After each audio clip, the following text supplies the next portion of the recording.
still good morning for 15 minutes, then good afternoon after 15 minutes.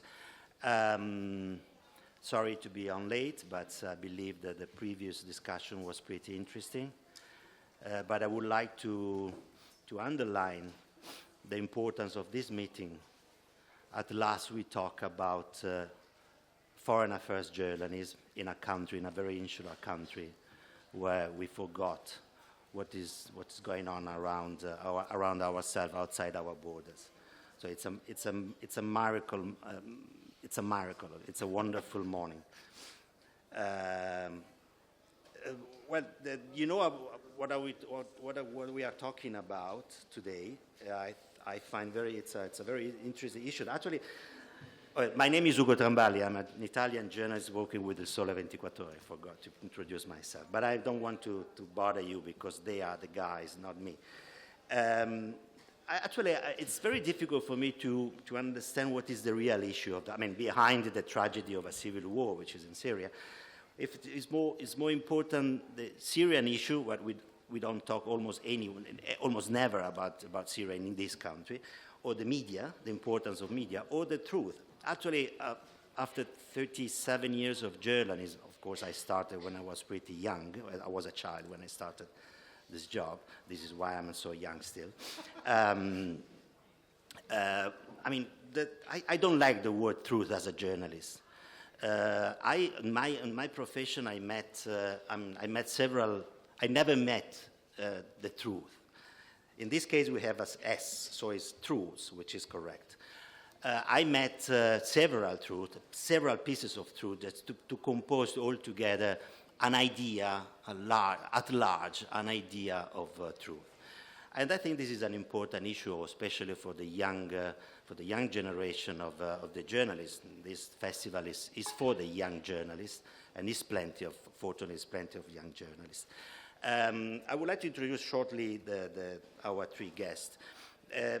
They will start to make an introduction, just to provoke your questions, and then the panel will be open to your gazillions of questions, I hope. Here we have Sakr al-Mahadi, it has been one of the first bloggers in Syria, and today it works with the J Magazine. Then on my right we have Amin Malouf. Sorry, it's a Freudian lapsus. You would like to, huh? Not really. No, you don't. Marwan Malouf, which is the co-founder of Minneapolis, which is an important consultancy on human rights. So it's an interesting. Here we have the social media, if I can say. Here we have a blogger, but he's a much more complete journalist because he doesn't write only for his blog. And then we have the formal, important media, the the American equivalent of Il Sole 24 Ore, which is some, I don't know how, on Lebanese way, your family name or the American name? You can go Lebanese, yeah. Lebanese? Daher.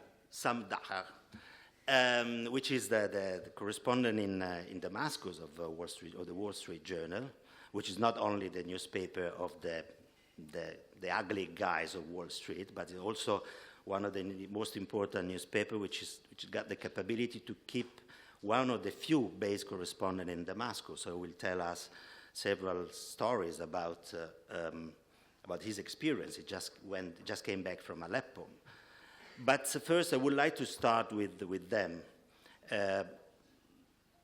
Short, not too long. And then I will move to Italian language, because to be polite, I started in English, but I have to be polite with you also. Then I will continue on posing my questions in Italian, in the Italian language. Shall we start with you? Your experience maybe would be very interesting for them to know. How did you get to Aleppo? What is your daily life in Damascus? Do I need to switch this on, or? Yeah, it's fine. Okay. Well, it's fantastic to be here in this beautiful city, and to be here with all of you and to talk about Syria.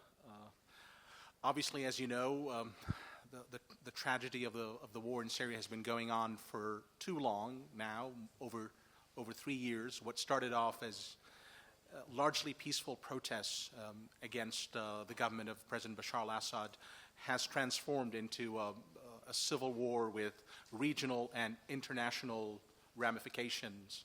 Obviously, for the region, for the Middle East, where I'm based, it's a conflict that has polarized and divided the Middle East like no other conflict you can imagine in modern history. Sadly, it's a conflict that has divided the Middle East along sectarian.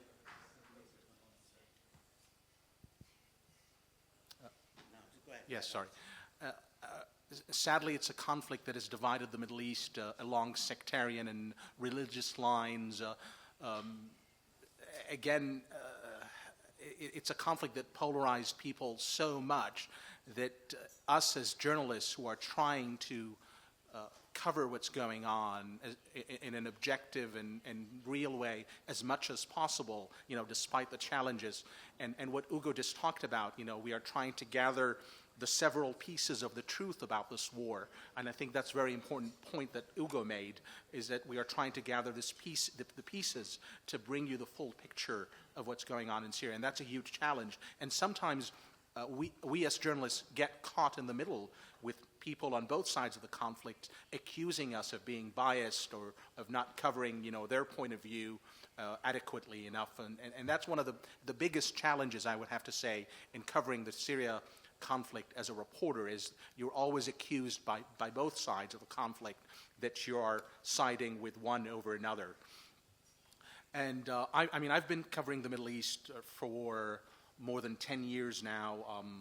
I started covering the war in Iraq in 2003, and I spent a lot of time in Iraq on and off. I know that country very well. I was there almost till the end, up to the time when the Americans withdrew from Iraq, the U.S. Military pulled out. And I also had the opportunity to cover the Arab Spring, if we could still call it an Arab Spring, early on. I was in Bahrain, I was in Egypt, I was in Libya for a long time as well. I was in Libya from February almost up to the time when Gaddafi was killed. And then obviously came Syria, a conflict like no other, and a challenge like no other for reporters. And in the interest of covering it as best as we can, I've been fortunate to have the support of my organization, the Wall Street Journal, which is now more than just a traditional newspaper. It's our website is one of the largest websites in the world, news websites. I have one of my colleagues here, Sarah Marshall, in the audience, and she's in charge of social media and multimedia for our organization. So we've obviously been lucky to have the resources to cover a story like Syria, and I've been fortunate to have the support of my employers to be in Syria full time. And I've been based in Damascus for over a year now. We cover the conflict from every angle. I try to go everywhere, permitting the security situation, permitting some of the other risks that we face as journalists in the country. I've been all over, with the exception of southern Syria, which is very problematic to reach the province of Daraa, for example. I was recently in Aleppo for almost 10 days. I spent a lot of time in Homs. It's a province that I've been going to regularly, both the province and the city, for almost a year now. I was just there for 2 weeks working on a big project in Homs. I've also visited western Syria, the provinces of Latakia, Tartus, parts of Hama province, which are more sort of western as well. And there, the usual sort of impression among most people is that Western Syria is a regime stronghold where it's mainly Alawite, and it's mainly like the regime's castle, so to speak. But actually, it's a lot more interesting than that. And I had a chance to dig deeper and talk to people. And there's more than what meets the eye. And usually, that's the case in a lot of places in Syria, if you go there for a week, there are certain, you come with certain prejudices, with certain ideas of what this place is. But the thing is, if you spend enough time there on the ground and you win the confidence of the people and they start talking to you, you will discover, to your amazement, that it's actually nothing like what you thought it is or what people think the place is. For instance, you go to a place and they say this is all regime territory. It's all people who are loyal to the president, Bashar al-Assad. But then, again, if you spend enough time, you'll find out that that's actually far from the truth. Sorry, I think I went on for too long, but I'm happy to take any of your questions. Thank you very much.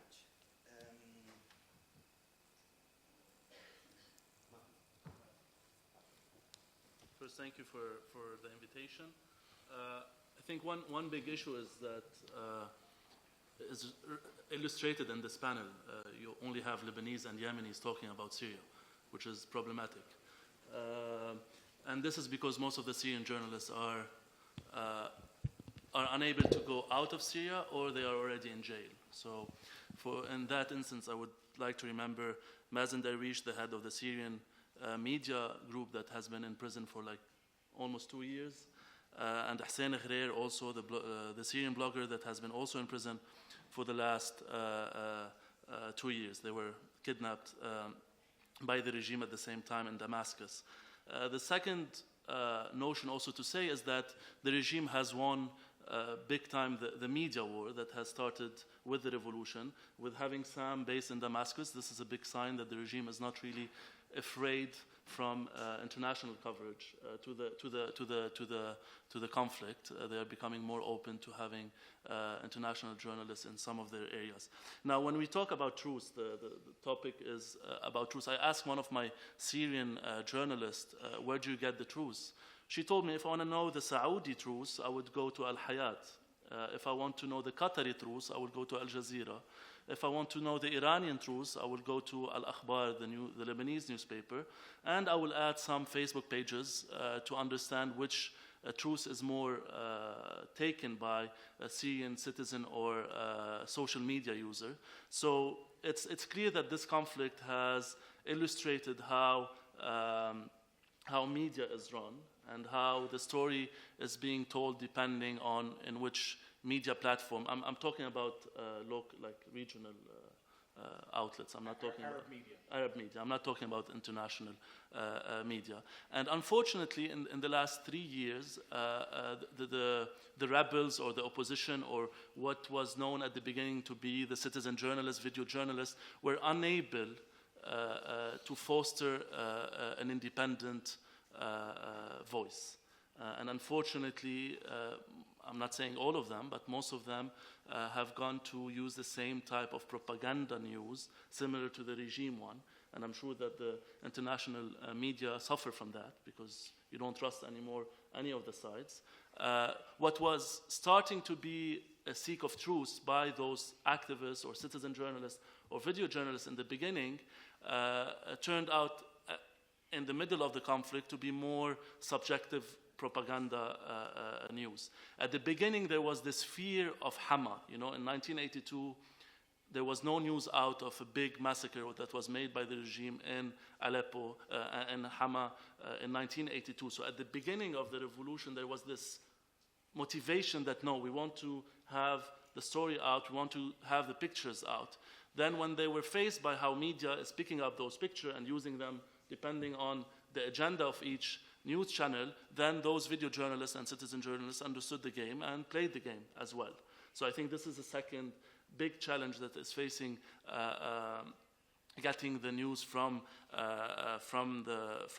inside of Syria. And that's why, if you notice, and that's what we have been working a lot on, that a lot of those citizen and video journalists do not anymore cover a lot the daily today news, and they went on more doing documentaries or feature stories that they think that are more reachable to the people. And I can tell you an example that we have done maybe during the session with almost 7 video journalists from Syria, and we end up producing a documentary of 57 minutes talking about the conflict from a more human perspective and from a more critical perspective. Because The last point I would make also is that one challenge also that a lot of foreign journalists are unable to get inside of the country, and there has been a lot of risk. And even at some point there was some what called liberated areas or safe areas, and now we don't have any kind of safe or liberated areas. Opposition journalists are even facing challenges from their own sides. They are being kidnapped by the Islamists, they are kidnapped by Daesh or Nusra, or even the FSA. You know, the FSA is not that much better than the Islamists from the beginning, unfortunately. So now the challenge is also that there is no more safe zone in Syria to be able to cover the news. One last, the last of the last. The last point is that, and I'm talking about the people from inside, a lot of them do not see anymore the reason of covering the news. The conflict is continuing. Most of the Syrians feel that the conflict is outside of their hands. They don't have any impact on whatever, even if they are activists, human rights lawyers, NGOs, journalists, and I'm sure the journalists feel the most. One biggest challenge was also at some point that most of the foreign media was only interested by bearded people, and they didn't want to cover any other story. They wanted only stories about Islamists and how the revolution is being Islamicized, and this pushed the video journalists and citizen journalists to become more also propaganda for their own stories, because they wanted to face the hunger of Islamization and the interest to cover only stories about Nusra and ISI. So I think all this brings to the conclusion that despite the fact that maybe this conflict have produced the most number of videos and images comparing to other conflicts, because you can go to YouTube, you will find as many videos you want, but it's maybe one of the few conflicts where you don't really know what's happening on and who's telling the truth. Thank you very much. I want to start by asking if anyone still cares about Syria. I think that in the last few months, the story has dropped off the news agenda, and it worries me. It worries me to an even greater extent than the problems of access to the country, of the risks of reporting from inside and outside of Syria. I think it is a real danger that there is apathy. And I think that apathy comes from editors in London and Washington rather than from the audience. I think that editors outside of the country are struggling to find new lines, despite the amazing stories that people like Sam and Marwan are getting from inside the country. And they're moving on to other stories. It's exactly the same as we saw in Iraq. But of course, in Iraq, we had British and American soldiers, which propelled the story on for far longer than the Syria story seems to be surviving for. And I would say that the coverage, the continued coverage of the Syria story, as an industry, I believe we have failed. I don't think that, you know, the amazing work of individual journalists has been incredible and has been praiseworthy, but I think that as an industry we've chased our tails, and it's been quite shambolic, the way that the coverage has been forced into the hands of freelancers, that the danger has been outsourced, that the industry has relied on citizen journalists. All of these things point to this endemic problem with the coverage of the story to me. And also, as Marwan mentioned, the lack of Syrian voices. It's not just a problem on this panel, but in the coverage of the Syria story as a whole. Of course, there is a problem of getting Syrian reporters and of the coverage from inside of the country, but also in analyzing the story from the outside, of getting Syrian voices when we're talking about the story from the outside. It was remarkable that during the debate over intervention in the UK, that there were almost no Syrians discussing this story. It was a very incestuous parliamentary debate. It was whether Britain should attack, whether Britain should get involved, and the ghosts of Iraq and many other things. And one of the reasons for this is that the West, the Anglophone-speaking world, Britain and America, have had no history in Syria. And so when the revolution began, when the uprising against the regime began in 2011, there was a game of catch-up that was being played. People, editors, journalists, reporters, producers were asking the question, what is Syria? What is going on here? What is the country? Paint a picture for us. Give us this context. And that's something that was missing. And it took a while for for broadcasters and publishers, and even the audience, to catch up and figure out why this had happened, what had happened in 1982, how the regime emerged, what the rebellion was about, why the rebellion wasn't in the initial stages a call for the fall of the regime in the first few weeks, but how it developed and why it was slightly different. And my history of covering Syria, I started as a blogger in 2004, 2005, when I was working as a journalist in the UK. And the reason that I was a blogger was because I couldn't cover Syria openly, because I was traveling to the country anonymously, because I'm a coward, because it was too much of a risk to admit that I was a journalist and report from the country, and also because it was very difficult to push Syria stories at that time. No one in the UK was interested in Syria at that time.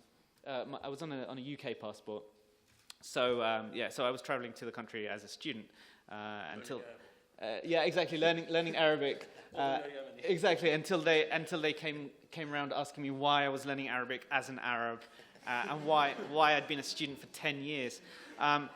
But you know, so what I've been doing more recently, I'm not as brave as these guys. I've been reporting from the edges of the Syria story. So I've been covering the story of the Syria in exile, the move of Syria, not just its people, but I believe the culture, the history, the cities even, outside of the borders, to create this Syria in exile. The city of Zaatari, the refugee camp as it used to be, is now a Syrian city. It's the city of Dera, outside of the Syrian borders. And you know, one interesting point that I want to make about the coverage of Syria and about the reactions of Syrians to the coverage is that I believe that, and these guys will be able to tell you more about this, but in the early stages, journalists seem to have been welcomed by Syrians into Syria. They were protected. They were welcomed by rebels, by revolutionaries, because they were giving them a voice. They were providing that outlet to the wider world. But when, after 3 years, nothing has changed in the reactions of Western leaderships, I think Syrians are starting to question what the value of having journalists inside the country is at all. And you know, it's just emblematic of the problem, the difficult relationship between Syrians and journalists now that when I was in Zaatari a couple of months ago, a Swiss television producer that happened to be covering the same story as me was stoned. She was hit in the head by a stone by some kids in the camp because they were so angry at the coverage that the camp was getting outside of Syria, outside of the region. That was because of a particular story, because of an undercover Israeli journalist who'd gone into the camp. It was a story that was rebroadcast by Al Arabiya with no verification, and the residents of the camp claim was false. But anyway, there is a difficult relationship, and I believe that, you know, there are many problems to be resolved in the coverage that we're giving to the country. Thank you very much. Yes. May I just comment real quick on a couple of Please, points be that my guest. Sahar and Marwan made? Thank you. Just on the point that Marwan made initially about the regime winning the propaganda war, or winning the media war, if I may say. I think that's not entirely true, because even with the reporters that they allow to go into the country, like myself, it's a constant tug of war. I mean, you're always struggling and battling with the regime authorities over what you've written, where you've gone, who you've spoken to, and sometimes it's a great personal risk to yourself, because I mean, they're following you, they're trying to know what you're doing. Some of them are unhappy with what you're doing, and some of them will make that known to you sometimes. And I was detained for one day for reporting certain things out of homes last year. But obviously we don't make a big deal out of that, but I'm just saying it's not an easy sailing, as you know, with the government in Damascus. And then the point that Sahar made about the apathy of editors in Washington and London, I mean, speaking for my own organization, I think that's not entirely accurate, because since the beginning of the year, we've had front page Syria stories at least twice or three times a week on the front page, Syria. And we've dedicated tremendous resources to cover the story, not just myself sitting in Damascus, but colleagues in Beirut, like Maria Abi Habib, Noor Malas, also a brave Syrian colleague, Mohammed Noor al-Akra. They're covering the story from the rebel side. And these people have also tried to, venture to the rebel-held territory whenever it's been safe to do that. Like my colleague Noor Malas last year went into Raqqa. That's now in the hands of the Islamic State of Iraq and Syria, as you know. So, and also colleagues in the region are covering Syria all the time. In Saudi Arabia, we have Ellen Nickemeyer, other colleagues as well in the region. So I'm just saying that sure. It's not entirely true that Syria has fell off the sort of media. Yeah. Shall we switch the chief editor? You want my editor and you give me yours? No, just a short question, a short answer. Why Wall Street Journal is so interested in Syria, much more than the Israeli-Palestinian peace process? Again, Ugo, it's a conflict like no other in our modern history. It is divided and polarized the region like no other conflict in recent memory. I mean, and Marwan was just telling you, if you want the Saudi truth, you would go to such and such newspaper. And it's a conflict that has had tremendous ramifications also globally. And also in America, I think people are also interested to know why the U.S. and why President Obama has been so hesitant to maybe intervene in a more forceful way, and that debate that we have in Washington going on over, whether the U.S. should be more involved or not, and that's one of the reasons as well. Sure. Marwan, would you like to follow up? No, like what I meant, I think it's working. What I meant is, I'm sure that journalists are being followed by the regime, and they make your life not easy to cover the news. But I think during the big days of the regime, when he was strong, he wouldn't allow two international journalists to go to Damascus. So this is a big sign he's sending a couple of months before his presidential election, that he's not afraid anymore from having a foreign journalist in Damascus, or having BBC reporting live from Damascus, when at the same time he's steering pages of Al-Akhbar, which is his allies in Syria. So I'm sure it's a schizophrenic regime, but what I'm saying is a lot of people have, in the past 2 years, made fun of this regime and fun of his media outlets. But unfortunately, his media outlets, with for me, I would laugh when I watch them, has increasingly got attention from the Syrian citizen, and they have been following it. I don't think people in Damascus will watch Orient TV in Damascus, but they would watch Dunya TV. But you can actually get it. Orient TV, you can get it. Yeah, but that shows how much he's not afraid anymore from the other side of the story. And I think this is a big failure from the opposition, and from because the opposition wasn't ready. There's too many arguments. I'm not throwing tomatoes on anyone, but what I'm saying, it's sad that the outlets that are working to promote the opposition platform did not succeed to make an accurate, compelling discourse, although the regime has succeeded with his machine. Sakar, do you agree with the sensibility of the journal, or do you think it's the only one is... I mean, yeah, Marwan makes some interesting points about the failure of the opposition to have a singular, powerful voice in the media. But of course, the opposition isn't a monolithic organization or entity. It's not a dictator, and it doesn't have that ability to control the message as well as the Assad regime. But I don't think you can separate the strength or the confidence of the Assad media from the effects on the ground, the strength of the Assad military.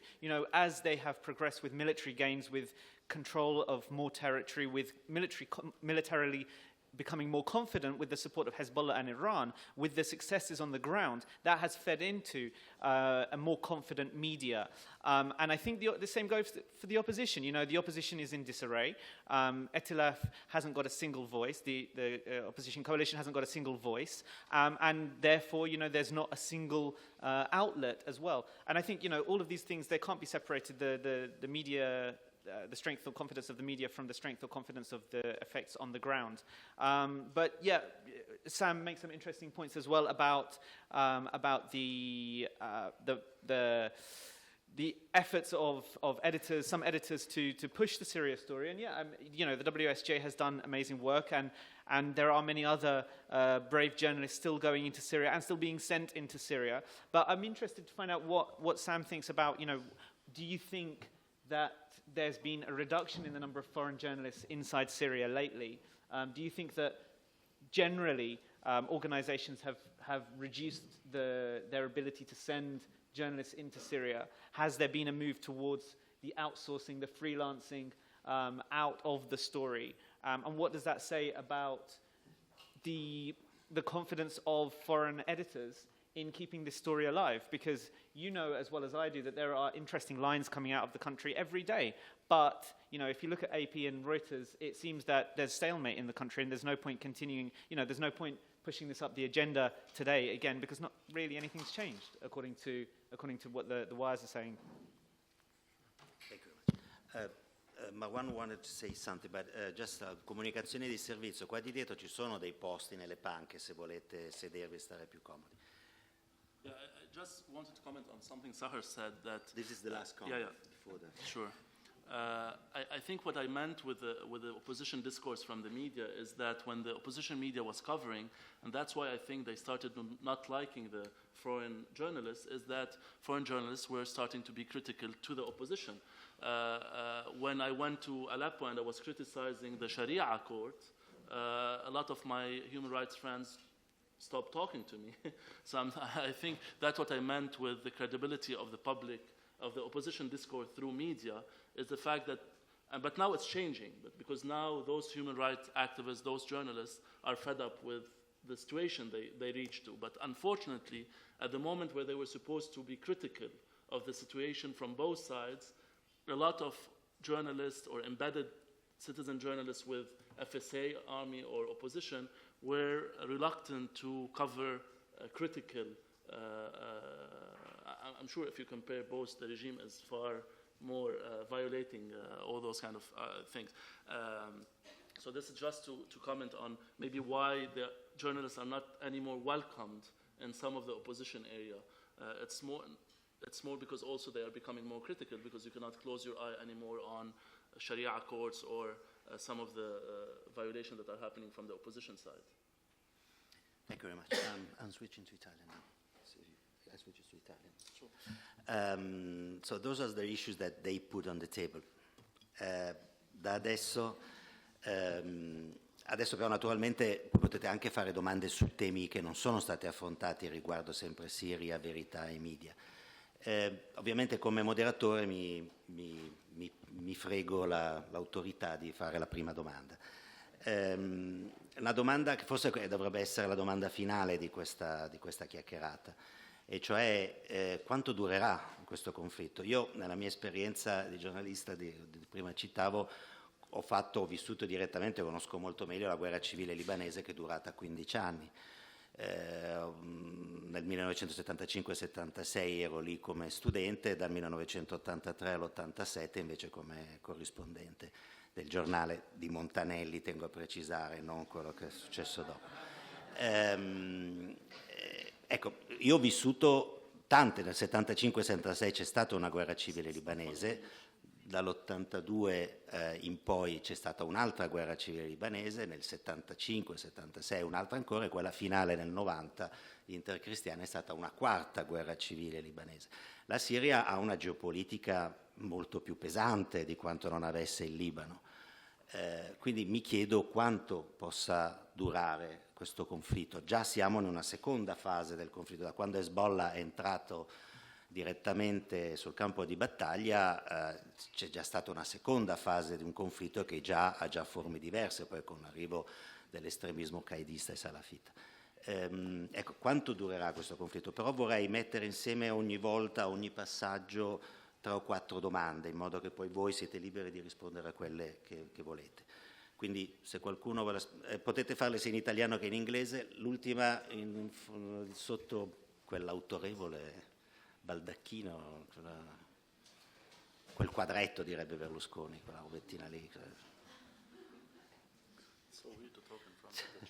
Io ho una domanda, faccio la giornalista, sono Maria Giannitti del Giornale Radio e ho una domanda per Sam, visto che è uno dei pochi che vive in maniera stabile a Damasco, è veramente un'eccezione. Io ci vado con una certa regolarità, ma sempre con per brevi periodi, perché il visto è solo di una settimana, ma quanto basta per poter capire ogni volta come sta cambiando il conflitto? Ecco, che percezione c'è da parte del governo di questa fase del conflitto? Sente di aver vinto, sente di essere un po' in sella, sente che le cose stanno andando, come dire, per il verso giusto dalla propria parte? Oppure si sente ancora profondamente a rischio? Perché la mia sensazione nei miei brevi viaggi è che è una sensazione quasi un po' surreale, insomma, che ci sia un senso di vittoria che però è totalmente staccato poi da quella che era la realtà in molte altre parti del paese. Grazie. Un'altra domanda? Prego. Le comunità cristiane come affrontano questa crisi? Cioè, io ho letto un articolo di una suora francese che raccontava anche di cristiani crocifissi. Sono vere queste storie e in che misura appunto vivono le comunità di religioni diverse questo conflitto? Grazie. Un'ultima prima del primo giro.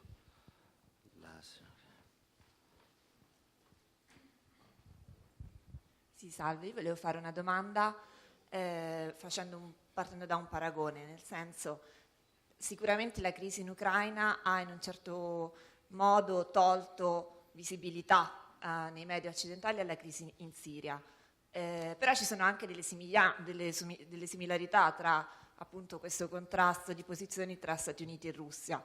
Volevo sapere dall'inizio della crisi quanto questa ha influito sia dal punto di vista mediatico che dal punto di vista politico anche nel conflitto in Siria. Grazie. Sam, you are free to answer it whatever you want. I think maybe I'll tackle Maria's question. Sure. Thank you for asking. It's a very important question, by the way. I think it depends who you talk to in the regime. I found in my experience, if you talk to the information minister, obviously he'll tell you they're winning and it's over and it's only a matter of time before the president comes out on state television and declares victory. That's according to the information minister. But if you talk to people on the ground, you talk to officers, generals, colonels, lieutenants on the front lines, you get a far different assessment of where we are. For instance, I went to a neighborhood in Aleppo called Salah ad-Din. It's southwest of the city. And it's one of the first neighborhoods that the rebels entered in July 2012 when they started their assault on Aleppo in an attempt to capture the city. And there it's actually a very extraordinary situation. Only a segment of this neighborhood, I would say maybe a quarter of this neighborhood, is under regime control. And then 3/4 is under rebel control. So I was in a place where the rebels were only a few hundred meters from me. And everything was calm. They had set up barriers between both sides, very much like the civil war in Lebanon that Ugo covered. You know, they had barrels and they had these mounds of earth, these like little mountains of sand to separate both sides, and also screens, you know, so that the snipers from both sides wouldn't target, you know, the civilians or whoever was passing in the respective areas. And there I spoke to a colonel who had been in Lebanon for years and years when the Syrian army was there, obviously as one of the principal actors of that civil war, as Ugo and Marwan and everybody else would know. So this colonel told me, the best we can do here, the best we can do is hang on to our positions, to our current positions. We can't do anything more than that because the army is so overstretched, you know, fighting all across the country. and the best we can do is guard our positions. We have no resources, he said, no resources to do any major offensives to capture the rest of Salah ad-Din neighborhood where he was. And I got that assessment from many officers on the ground, whether it's in Homs, whether it's people I met in Latakia, other places. You get a very frank assessment where it's an ugly stalemate, it's a horrible stalemate. I mean, hundreds of soldiers, of people who've joined pro-regime militias are dying every month in Syria. We don't hear about them as much, but you go to these Alawite villages in western Syria, in Latakia, in Tartus, and I tell you, it is absolutely unbelievable. I mean, you go to these homes, and I met a mother that had 4 sons killed in the war, whether they were army soldiers or they were volunteers in these militias. I mean, the main pro-regime militia is called the National Defense Force, and a lot of the Alawite youth have joined it. And I tell you, I mean, in almost every home, you have, members of a household who've been killed in the conflict, or even people who've just disappeared. I mean, that they don't know where they are, and just missing people in the conflict. So it has had a huge toll on both the regime, both the government, both the supporters of the regime, mainly the Alawite community that has given so much. I mean, I remember the words of a resident of a village in northern Latakia. This is a village called Hambushiye that had been one of the villages that were attacked by Islamist rebels last August. It was a very horrible attack. They went into the village, they ransacked it, pillaged it, executed people, a lot of them women and children, and then took hostages, took about 200 women. And there, on one hill, I still remember it, I spoke to this man, and he said, we can never go back to where we were, and I don't think the regime will ever be able to rule Syria again the way it did. And this is an Alawite man in a part of Syria that's supposed to be loyal to the regime, and he said, they ruled Syria with the boot, with the army boot, and they can't do that anymore. So we have to find another solution, or our country will separate. We'll have to split into an Alawite zone, a Sunni zone, a Kurdish zone, and also you meet a lot of Alawite youth that maybe see the writing on the wall and have been actually making every effort to leave Syria. I know some Alawites in Lebanon who've left recently. Syria, there are Alawites in Homs that are trying to leave. So again, I mean, going back to your question, yes, you will hear from the regime that they're winning, they're making progress, but I think largely with the help of Hezbollah that really has put its weight behind the regime and behind the strategy of. But I think also you have to look at the wins that the regime is making, and you have to put them in perspective. We're talking mainly about central Syria, the areas around Damascus, the areas around Homs. But even there, Maria, I mean, you've been in Damascus. The regime, yes, controls Damascus city, but then you just go, a few kilometers to the east, to the eastern Ghouta, in this big chunk of the suburbs of Damascus that's still under rebel control. We're talking about Douma, Harasta, all these towns that have obviously become famous because of this horrible chemical weapons attack that we had there last summer. I mean, there, again, the regime has been fighting for years now and has only made incremental progress, as you know. Thank you. Sure. To answer first the question about the Christian, I think, every single Syrian is being beaten up, killed, kidnapped, so it's not only the Christian. And that's, I think, a problem of also some of the media coverage, especially in Lebanon, We only heard the Christian talking about human rights violation when the nuns were stuck, and like if all the mosques that were destroyed during the conflict so far are not enough to show that Bashar al-Assad do not differentiate between Muslim or Christian. I think all the Syrian people are facing a civil war and a conflict, and this conflict is not despairing anyone. There's no particular attack to this community or not, and especially the Christian, because they didn't really take sides. So they were smart not to protect themselves. They didn't go into the conflict. So sometimes I'm disturbed by those voices saying that the Christian are being targeted, and that the Christian, especially in my home country, because this is something a bit contradictory, because, you know, Aleppo is no more there, you know. There's nothing left from Aleppo, you know. Talking about the old souks, the mosque, so the church or the targeting this particular areas are part of this whole massacres that are taking place. The second question related when it will end, when this conflict will end. I think now we are in a phase of a Cold War type of war, where everyone is scraping to their position and trying to keep the areas where they controlled. Of course, we have some changes, but then we have the rebels retaking some areas, and then, so I think it's a whole issue of the negotiation process. Unfortunately, the opposition was not smart enough to negotiate when they were strong in 2011. When once we wrote a policy paper in 2011, we called the opposition to negotiate because they were strong and they had something to put on the table.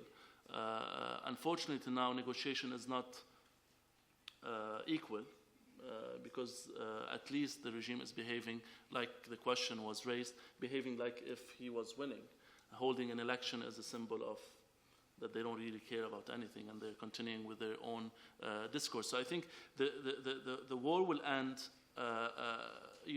when every single party of this conflict realize that there's no more winning to do, and there's no.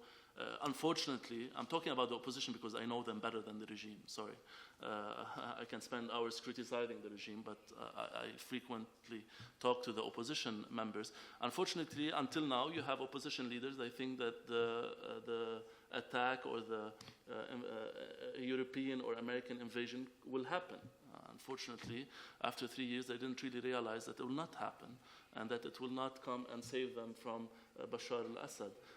So I think those bad calculations from the leadership that thought that the war will end in 6 months and continue to think that the war will end is problematic. So I think both sides need to agree that there is no way to going back to normal, that they need to negotiate and negotiate in a very true way, not like the Geneva way it happened. And the negotiation should, to my opinion, happen inside.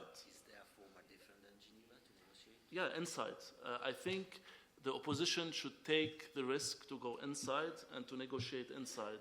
There's a lot of voices inside that could lead the negotiation. I think the Syrian people are fed up of Qatari, Saudi paid perroquets, you know. The Syrians have something that is very related to sovereignty. Even the opposition people, like the citizen of Aleppo, of even the rebel side, they were raised of the sovereignty issue. Not like the Lebanese, you know. The Lebanese were raised with no sovereignty. You know, like it's fine if our leader goes to the Russian ambassador and kisses ass to get something, or to the Americans. So I think in Syria, the general majority of the people, even those who are with the opposition, are fed up with international intervention in their soil. So I think the negotiation and the opposition should focus on the inside, led by credible, or at least forces that could lead those negotiations. Negotiation outside will not lead to anything, to my opinion. The question of how long the civil war will go on for, civil war, revolution, whatever you want to call it these days, how long it will go on for is one that fascinates me, because I remember until the end of 2012, we were still talking about when, not if, the regime would fall. We were hearing myths and stories that it was 6 weeks away from falling. It was 3 weeks. It will fall by the spring. It will fall by the summer. And the thing that I learned during this period was that journalists are awful at gazing into their crystal ball. We should not be trusted with this, because we don't know. We don't know as well as anyone else. And I think the damage that we as journalists did during this period to the revolution was that we fed this myth with the help of policymakers, of course, and politicians, we fed this myth that that the fall of the regime was inevitable, this has in fact prolonged the war. I don't know how long it will last. I'm interested in what Ugo thinks about the Lebanese civil war in 1983 when you were covering it. How long were people talking about the Lebanese civil war continuing for? I bet, no one predicted it would go on for another 7 years. I think the danger now is that, and I know Sam disagrees with me about the dropping off the agenda, but if it does, it could drag on out of sight for as long as you can imagine. And I think that although it is dangerous to talk about these new lines coming out of Syria, the stories about the Islamists, the new sexy stories about the bearded militias taking over towns and dominating the opposition, it has at least prolonged the coverage for a little bit longer.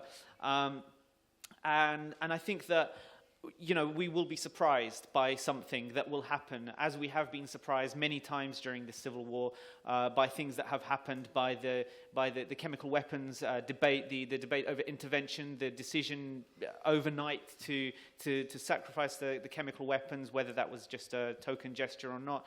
And I think that something will surprise us that will end the civil war, and it's impossible to predict what that surprise will be, but something is going to happen. Geneva was an interesting period. I was there during the talks, and what interested me was that, although nothing was achieved and no one really expected anything to be achieved, the fact that the two sides were sitting down in front of each other and were coming out to press conferences, one after the other, that, the spokesman of one side would leave the room, and a minute later the spokesman for the regime side would come in, was groundbreaking. That changed things, and it may lead to something more substantive further down the line. I think only, though, when Saudi Arabia and Qatar and Iran buy into a peace process, and that hasn't happened yet, and with the help of America backing the opposition, it didn't happen in Geneva through Iran's disinvitation, which was a disaster. And what's happening now is that in Syria, you talked about the families losing members, and what's interesting is that families are losing members, and they're being divided within families, not just within the country. Families are being split down the middle. Friendships are being ruined. People are being forced out of the country. There is a brain drain now of the people, the very people who started this revolution, the young, secular activists, the peaceful activists who started the revolution. Many of them have been forced out of the country, or have been jailed, or have been killed. And this brain drain is something that is very difficult and challenging for the future of Syria, because when the civil war does end, these are the people who will be needed to rebuild the country. And a similar thing happened in Lebanon, with the young emigrating and then returning many years after the end of the war. Of course, that did have another interesting dynamic in Beirut, of course, where it created a very kind of outward-looking, forward-thinking, different kind of Arab city, which is very interesting in itself. But yeah, I mean, it's a very, very difficult stage for the country now that so many people are being forced out. But one wanted to add something. Yeah, I just want to show a movie, since he's talking about those secular brave man that started the revolution. We just produced a documentary called False Alarm that talks about the revolution, about those young people, young journalists, and how they are living the revolution. So I don't know if there will be a voice, and it's subtitled in English. Vedete? Si vede bene? No voice? Non ho la cosa da spegnere.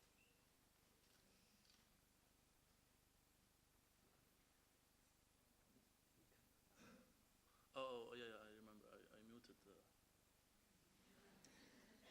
Mi fa piacere questo. while I was playing. Perché non sono solo l'unico giornalista del XX secolo. وين نروح هلا؟ نقعد على الطرف الثاني.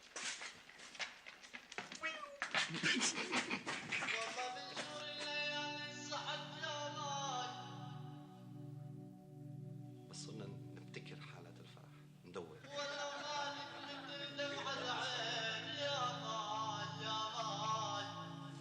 حنقدر نجلي أحزاننا مثل ما نجلي صحوننا؟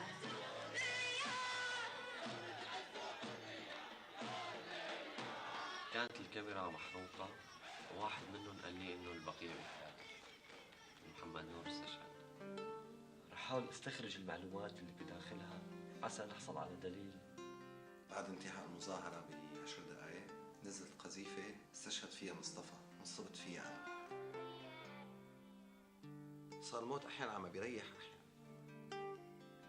إنه إيه عن جد مصطفى مات؟ لا أكلت 13 رصاصة. الكاميرا بوم سوريا بوم.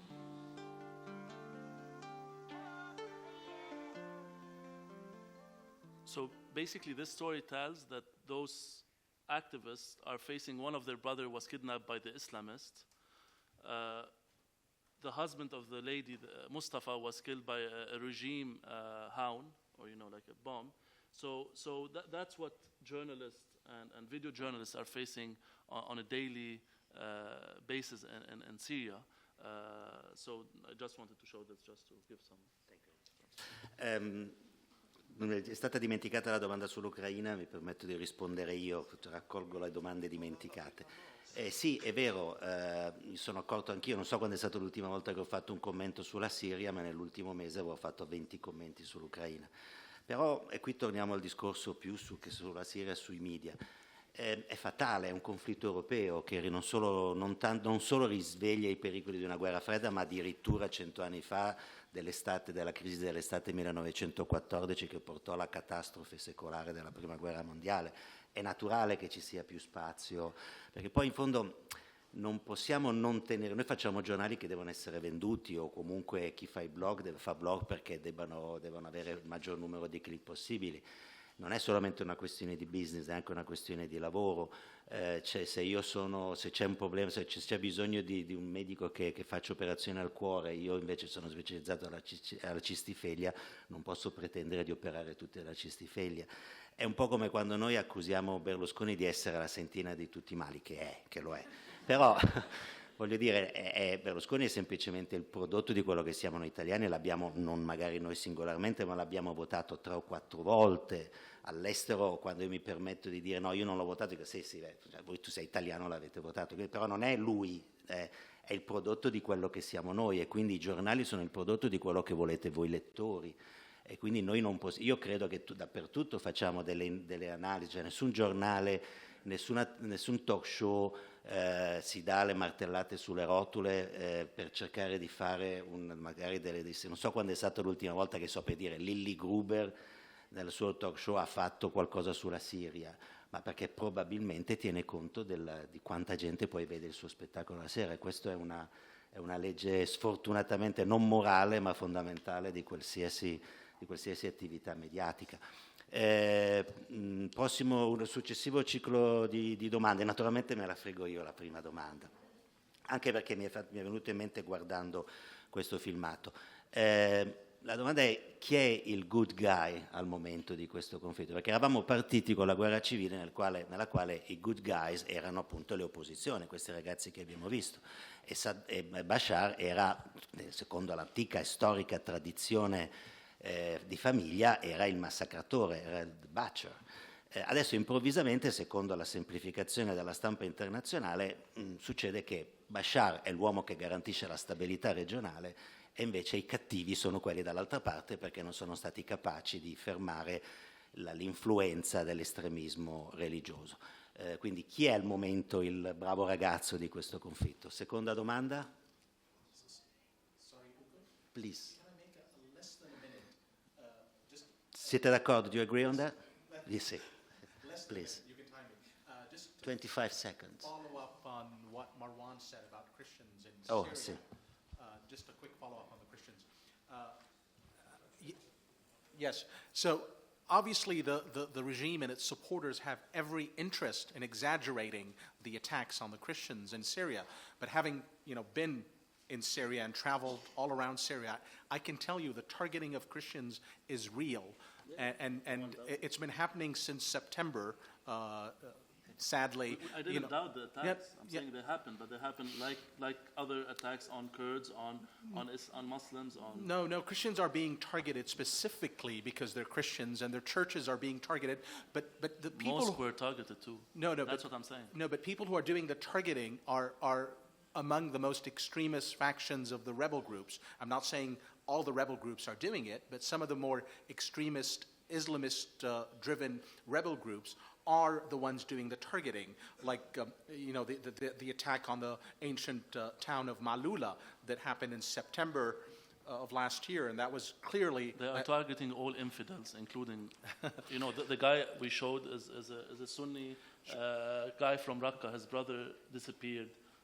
No, I'm just saying, Marwan, I mean, I'm telling you because I've been talking to a lot of Christians who are against the regime, who are opposed to the regime, and bitterly opposed to the regime. They're against Bashar al-Assad, and they're telling me, sadly, we are being targeted because we're Christians. And the Christians find themselves in a very difficult position. They're caught between a rock and a hard place, and sometimes they're choosing the regime because they find it as the lesser of two evils. They have... I mean, that's the point we're at right now. And I did a story earlier this month about, I did a story earlier this month from Homs about the tragic killing of Father Franz van der Lucht, a Jesuit priest who remained in the besieged old city of Homs for almost 2 years. He didn't leave, and he was trying in his last days to broker some sort of a solution, trying to bridge gaps between the rebels, the Islamist rebels, and the regime. And he paid a very heavy price for that with his own life. And he was trying to, bridge gaps. And a lot of Christians have been trying to do that, particularly the Jesuits, who've been trying to work in some of these rebel-held areas to deliver aid, to deliver help. Obviously, we know, Father Paulo and his story, and he's still missing. So I would say, yes, sadly, they're being targeted. They're targeted by, an extreme faction among the rebel groups, and obviously, just to sum up, the regime and its supporters, and the supporters in places like Lebanon as well of the regime have every interest in exaggerating this. I mean, I'm not disputing that at all. Yeah, I'm just saying, of course, what I'm saying, the Islamists and the extremists are targeting every single person that do not look like them. I can be shown as someone who's not looking like them when I'm trying to put a poster that says "La takfira fi din." I could be. Yesterday we saw a video of 2 men being slapped because they smoked on Friday. What I'm saying, I'm just pissed off from those who just report or shout when they hear that the Christians are being targeted.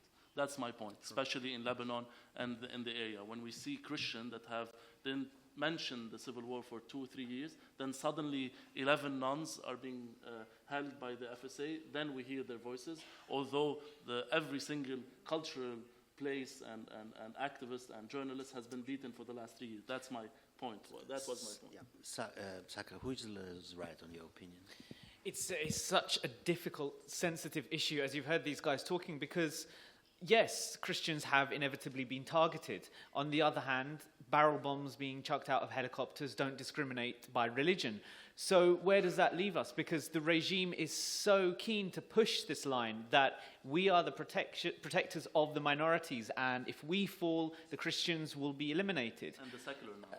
He's yeah. being shown as protective of secular. Exactly, and that's a myth. But the fact is that the regime is very keen for journalists to tell the Ma'lula story, the story of this Christian village outside of Damascus where clearly Christians have been targeted. So where does that leave us as journalists? We're in a very difficult position. And I think it's important to tell the story of the threat to Christians within the wider context of the threat to Syrians, because Christians are no more than just Syrians, although they have been targeted for a different reason. It's also important to remember that Christians generally in the Arab world have fled in greater numbers and faster than other ethnic groups or religious groups in the region. And so there is a history behind the fear of elimination of Christian communities in the Arab world. In Lebanon and in Iraq, we've seen something similar. So it's an important story to tell, but we can't lose the context. And audiences have to remember that as well. Sure. Altre domande? Signore davanti a me che ha già il microfono in mano. We'll answer the Ukrainian question after. I forgot the Ukrainian question. Allora, poco tempo fa leggevo un articolo su Repubblica dove dava per certo il fatto che l'attacco con il gas sarin dello scorso la scorsa estate, era stato organizzato dalla Turchia di Erdogan e dal Qatar per forzare la mano agli Stati Uniti per intervenire in Siria. Insomma, visto che non avevo mai sentito questa versione, volevo sapere se era questa la versione più affidabile. Il giornalista che l'ha scritto è un grande giornalista, però per il tipo di lavoro che fa, diciamo che 4 volte su 10 dice delle puttanate, si può dire. Scusate, prego, è un commento inappropriato. Prossimo, prego. Yeah, please. Hi, I actually work for the Jesuit Refugee Service in the Communications Department, based in Rome. We cannot. Mike. Okay, sorry. So I work for the Jesuit Refugee Service in communications based in Rome. Fantastic. And I'm basically wondering, when you have these actors like Father Franz, who you said was killed and is doing all of this multi-faith collaboration and multi-ethnic, multi-political negotiations, I see maybe one gap in the media is telling these narratives before something tragic like a murder has happened. And I'm wondering how much pressure journalists are seeing in the newsroom to follow this what bleeds leads principle. Or is there room for more stories about peaceful and nonviolent and inclusive actions and actors? Or is that being, I guess, kind of shied away by your editors or by the media companies? Or why aren't those voices always amplified as much as the violent actors' voices are? Thank you. At the end of the day, this is the land of St. Francis. Un'ultima domanda? Prego, sì. E aveva detto anche lei, e cioè immagino sappiate ci sono dei testi che girano di controinformazione, diciamo, che dicono che la guerra in Siria in realtà è stata creata dai servizi segreti occidentali, in realtà dagli americani. Esistono tante blog, tante pagine Facebook, io ogni tanto ne leggo diverse, però non hai modo mai di verificare che sono chiaramente in favore dei ribelli, fanno un lavoro di controinformazione rispetto al regime di Sadat, però non ha mai modo di verificare, supportano i ribelli in sostanza, non hai modo mai di verificare da chi vengono queste informazioni. E c'è chi dice che in realtà è un lavoro dei servizi segreti occidentali, che fa un lavoro di controinformazione per sponsorizzare una ribellione contro un regime scomodo in sostanza. In sostanza è vero che la ribellione e la guerra in Siria è prodotta, per quello che possiate sapere voi, dai servizi segreti occidentali e dagli americani? Grazie. L'ultima domanda non è solamente politica, ma ha anche a che vedere con il nostro mestiere di giornalisti. Perché da che esiste il web, da che esiste il citizen journalism, da che esiste la possibilità più di un allargamento democratico delle fonti di informazione, si è creato ancora più gravemente il problema della ricerca delle fonti, della verifica delle fonti delle informazioni che riceviamo. Ricorderete famosi i 10 o 15.000 morti nella sola prima mattinata della guerra civile siriana, libica, solamente a Tripoli, vaccata, venduta per giorni e giorni su tutti i web, su tutti i siti e su tutti i giornali. Vi ricordo che solamente nel primo giorno della guerra in Normandia, con 500.000 soldati combattenti da una parte e dall'altra, morirono in 20.000. Che mi permetterete è una situazione diversa, però lascio rispondere a Sam per primo, whatever you want, regarding the questions. One of the questions? You choose. Sure. Absolutely. I think I'll tackle the question from, I'm sorry, Angela. Okay, thank you very much. It's a very important question. Thank you very much for asking it. Yes, I mean, I do agree with you. I mean, sadly, a lot of media outlets are still operating according to this, what bleeds leads mentality. But I would say not all media outlets are doing that. I mean, for instance, I'm privileged to be working for an organization that still allows maybe 2,000, 3,000 word stories that take months to report on the ground, and I'm lucky to be able to do that still, and along with a rich package of photographs, of videos, of multimedia, In the case of Father Franz, I do agree with you. I think he only came to the attention, sadly, after he was tragically murdered. And I'll tell you what I was trying to do from my end. I mean, I was collecting information on Father Franz for about a year now. And then I conducted a lot of interviews with Father Ziad, who is one of the companions of Father Franz in Homs. And I was trying to speak to Father Franz by phone before he got killed. Initially, his phone was taken away from him by one of the groups inside the old city of Homs. And then they returned the phone to him, but I couldn't establish the connection in time to do that interview. So sometimes, it's the logistical challenges of doing our work that sometimes maybe prevent us from reaching these types of people, these types of actors before something tragic happens. But I do agree with you. I think that there isn't enough emphasis on people like Father Franz who are trying to make a change in their own way, trying to maybe contribute to some sort of a peaceful resolution. I mean, in their own communities. I mean, he was trying to do something for the old quarter of Homs. This is a place that has been under siege, by government forces since June 2013. I mean, only in February when I was there, the UN led a mission that took in some food and evacuated about 1,500 civilians. And even that was fraught with dangers when the UN itself came under attack. I was able to establish that the people who attacked the UN were members of the National Defense Force, a regime militia that didn't want any of this aid to go into the old quarter of Homs. And until the last day, I mean, Father Franz was trying to broker some sort of a solution, but tragically he paid, with his own life for it. I hope I answered your question.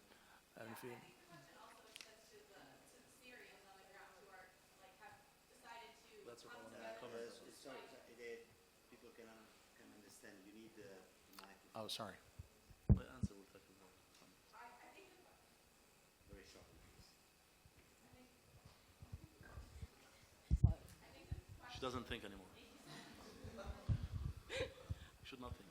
I think the question could also be extended to the Syrians on the ground, because, Father Franz was Dutch, but the Syrians on the ground who have decided to come together despite their religious or ethnic or political differences that we see so often perpetuated in the media that is dividing, but rather finding ways to amplify how they're being united. So that's another, aspect of the question. Absolutely. Yeah, go ahead, please. No, and I think this is what I was saying at the beginning, that both discourse do not like those stories. There's so many negotiations that are taking place. There's so many ceasefire that are being done by locals who are pushing the Islamists or even sometimes the FSA to do a deal with the regime. And you never hear those reports. Why? Because the opposition do not want this. If the opposition promote those kind of stories on their websites or their platforms, the conflict will be leaning to an end from a popular demand. So that's why from the beginning I was talking about local, since international journalists have more difficulties and more trust, they need to build the trust to get the interview. Although one Syrian young journalist could get the interview with this father easily, easier than a foreign journalist. So I think this is one of the problematic of this conflict, and I think of any civil war or a civil conflict that take place, because they think that this will not help their own revolution or their own issue. The second, I think the question of Ukraine, no one answered it. I think even in this program, there's at the same time a Ukrainian panel, so that shows that I think it does take some of the light from the Syrian, but then, the happening on the ground makes it, but I think it will have impact from a geopolitical issue because now when they are going for negotiation, the Syrians, the Russian, the American, you have now two bullet points, Syria and Ukraine and other issues. So that makes it more complicated. And that pushed a lot of Syrians to lose hope from the negotiation issue. Second comment about the two questions are a bit related. I think the question of Western making the revolution, I think the Western spoiled the revolution. I hope that the Saudis, the Qataris, the Americans did not interfere, even politically, in the conflict. Those who went to the street are people who have been fighting oppression since 2000 and since 19th and in the 80s and in the 70s. So those are people who have been, and at the beginning you only heard the voices of those who have been fighting this regime in Syria for, I can say names, Razan Zaitouni, Mazen Darwish, a lot of names. Those were fighters for democracy. Those are people who were very active in 2001 when Bashar al-Assad was elected and an opening happened, and they were very culturally and politically active. Unfortunately, when this conflict transformed from being a non-violent revolution and becoming an armed revolution, here the every agenda possible entered into the way, the Hezbollah, the Saudis, the Qataris, but saying that those revolutions are the invention of the West, or even of Lebanese think tank talking about the revolution, I think is really not fair to those brave men and women on the ground. And the story of the like, you know, if it's Turkey, I think Syrians do not care anymore about this. A barrel bomb that is dropped every single day have the same impact and is killing as many people as a camel kill weapon or as any kind of a conflict. So looking to know, for me as a viewer, I don't care anymore. Yesterday, a school in Aleppo was bombarded with children, I think 25 children that were killed. At the same time, Daesh and the Islamists and the FSA are doing a lot of human rights violations. So I think this is the essence of this conflict, that both sides now are speaking the same way. I'm saying both armed side, not the activists or the non-violent movement. Both armed sides are speaking the same language. And that's why I'm afraid that until the non-violent secular discourse is becoming to be the major one on the table, this will not lead to resolving the conflict. Yeah, I'll address your 2 points together because I think they're quite similar. I think you're talking about the Seymour Hersh story in September, maybe, where, there was a Seymour Hersh story where he claimed that the regime had used chemical weapons in the east of Damascus. It was quickly taken down by a number of sources, most notably Brown Moses, Elliot Higgins, who did some primary research and found out that it was very likely that it was the regime that used chemical weapons rather than the opposition, which was Seymour Hersh's claim.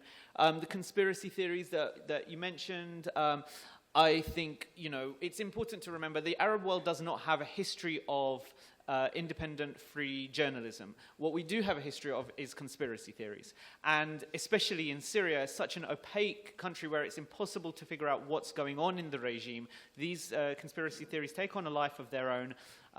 The stories that America created this revolution, that America's been planning to invade for 3 years. Well, if it wanted to do that, it would have found an excuse by now. I think I've argued before, and I stand by this claim, that the US has an interest in continuing the civil war, in letting the civil war grind on and letting the many sides, wear each other down.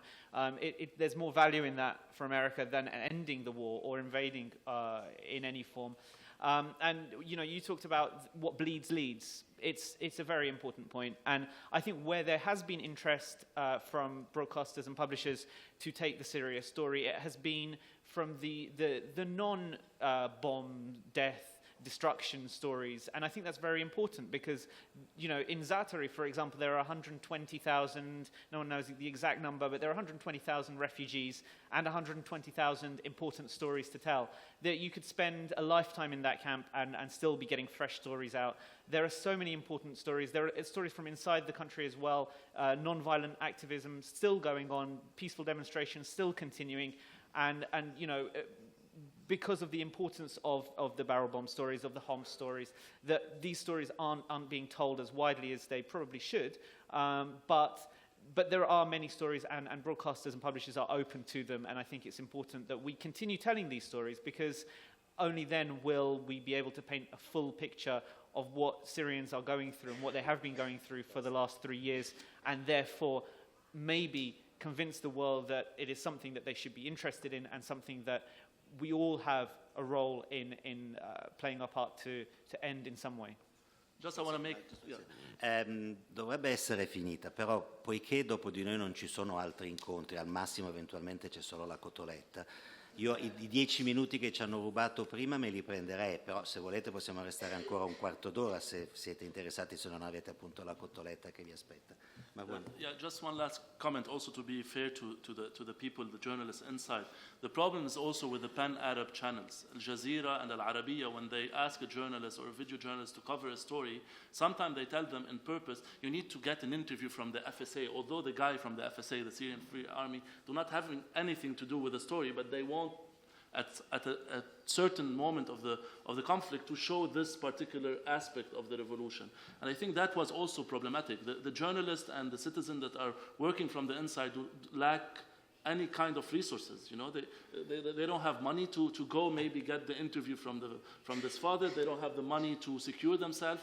A recent report showed that only 30% of video journalists are insured, or even freelancers are insured inside of Syria. So also we need to take into account the difficult situation those people are trying to cover, the journalists. And at some point, Jazeera and Arabiya was the only places where they can outsource their stories because they speak the same language. You know, Syrians are not very English speakers, so it took some time to be able to pitch stories to English-speaking news outlets. So Jazeera and Arabiya, I think, played the most bad role because of their own agendas, because of their own Qatari, Saudi agenda, in getting the stories you would like to hear and I would like as an Arab to hear. And that's why I'm pushed to now read Akhbar, Jazeera, Hayat, Quds al-Arabi, to at least get a glimpse of what's happening. Due delle domande fatte, anche alcune delle loro risposte, sottintendono un fatto, cioè il fatto che ci siano interferenze regionali e internazionali sul conflitto civile siriano. È ovvio, è evidente, certo che ci sono in tutte le guerre civili, in tutte le guerre regionali ci sono interferenze. Ricordo ai tempi del Libano un grande intellettuale libanese, Ghassan Tueni, che scrisse un libro che ebbe un certo successo, anzi molto successo in Libano, intitolato In guerre pour les autres, cioè una forma di autogiustificazionismo che è comprensibile. Però quello che sta succedendo in Siria non sarebbe accaduto senza il valido contributo degli stessi siriani, sia all'inizio che adesso, giorno per giorno. Altre due domande, prego.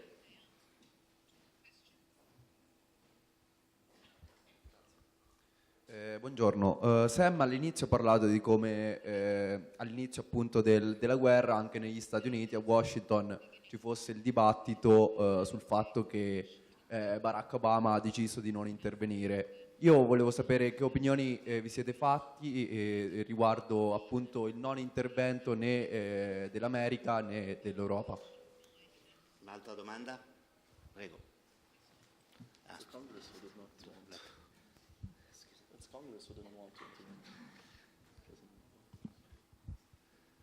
Dov'è? Sì, prego. Ah no, pensavo foste vorreste fare voi delle domande, prego. Cioè, è qua allora, sì. E con questa chiudiamo e dopo le loro risposte chiudiamo. Sì, a me interessava sapere come i media degli altri paesi arabi, mi riferisco al Maghreb in particolare, come hanno affrontato, come hanno parlato della guerra in Siria sostanzialmente, se ci sono delle particolarità rispetto a come è stato trattato dai grandi media arabi, quindi Al Jazeera e l'Arabia. Grazie. Answering the questions, you can conclude as well. Yeah, I can we start on the other way.